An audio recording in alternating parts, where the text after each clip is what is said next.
এই পোলাপান যতক্ষণ তোর সংসারে টাকার ব্যালেন্স না হবে ততক্ষণ বিদেশের নাম নিবা না, ঋণ করে বিদেশ যাইবা না, প্রয়োজনে সিএনজি চালাইবা, প্রয়োজনে অটো চালাইবা, কাপড়ের দোকানে চাকরি করবা, মাটি কাটবা, মোদি মালের দোকানে চাকরি করবা, বেকারিতে চাকরি করবা।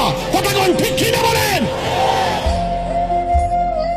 ঋণ করে বাপের টেনশনে ফেলাই দিয়ে বিদেশ যাইবা, বিদেশ যাওয়ার পরে বাপি দিবে এই দিক দিয়ে ঋণের চাপ, ওই দিন তো তোমার দিব চাপ, তুমি চাকরি হইতা না, শেষ পর্যন্ত তুমি এটারে চাপ মনে করে আত্মহত্যা করবা। তাহলে এমন বিদেশ দরকার।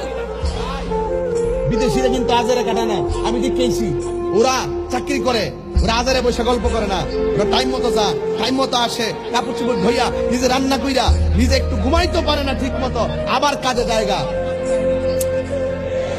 আগের মতন তার এখন বিদেশ নাই, আগে তো মোটামুটি চলছে, এখন তো সেই টাকা বছরে রুজু করে এই টাকা আকামাতি জায়গা। কথা কন ঠিক কিনা?